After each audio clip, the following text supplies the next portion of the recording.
Hello, and today we're just gonna finish things off with an episode of History's All Right about festivals.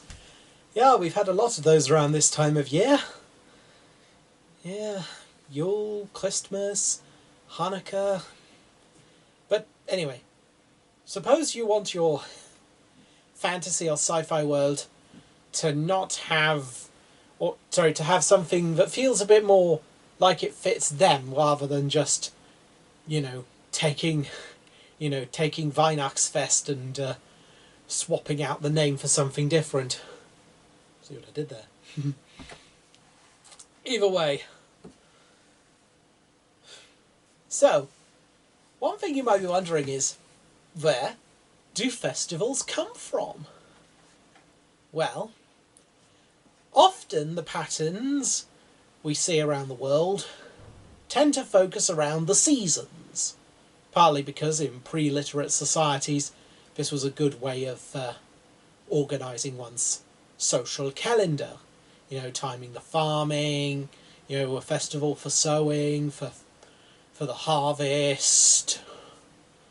It's something during the winter to keep morale up, if your climate has that kind of condition, or give thanks for the rains, that kind of relevance for agriculture and hunter-gatherers.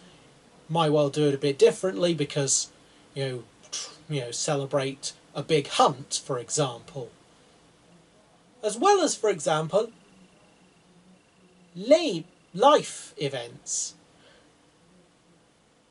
So, for example, births, deaths and marriages are kind of the most common one. I say marriage in a slightly loose way here because marriage customs differ across different cultures, but you know what I mean. Basically marking out the individual moments in someone's life. Because traditionally, the whole community would be involved. There's a custom for welcoming someone into the community, celebrating the fact that they survived birth. A custom for welcoming them to be seen as a sort of mature member of the community who can make their own decisions on behalf of the tribe, or what have you. A celebration of them starting a family, growing the family unit. And then a sort of commemoration of their life. And, it doesn't have to be a sad thing in that sense. Sometimes a culture values something about celebrating someone's life. So when you're writing those, you might think, what kind of values does my culture in this world associate with different life stages?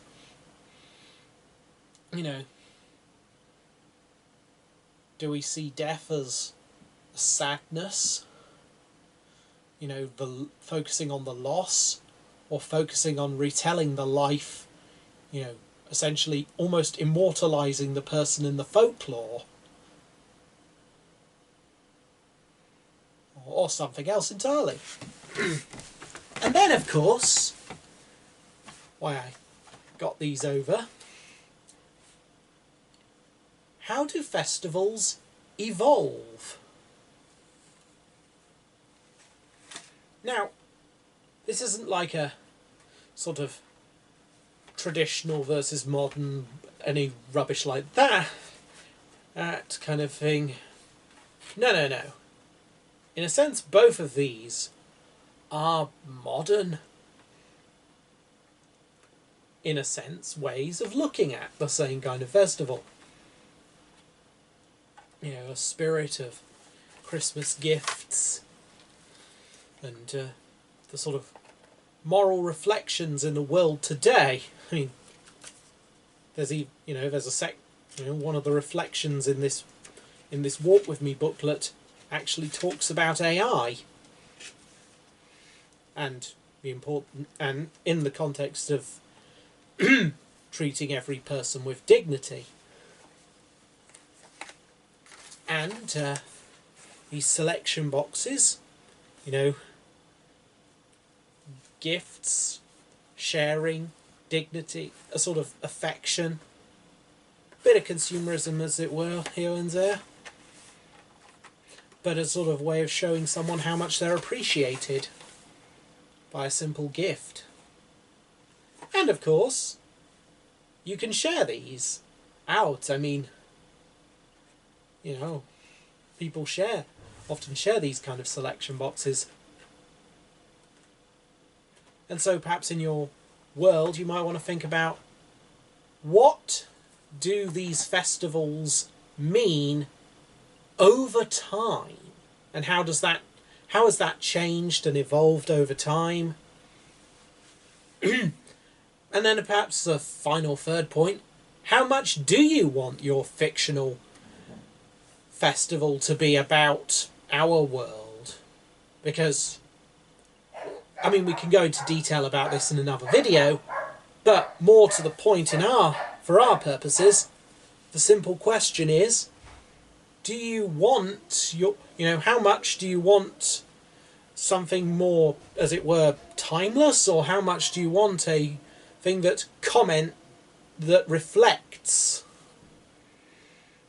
our own world and experiences? And these are the kind of challenges for a writer and a world builder to sort of tackle with.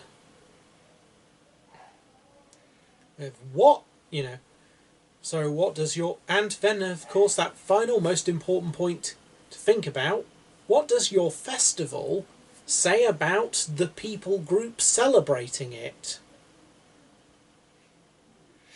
What does it show to them? And well, hope you all had as good a 2025 as you could. We'll be back next year. We've got some more videos lined up, and it was lovely. And whatever you were celebrating recently, it was lovely having you here.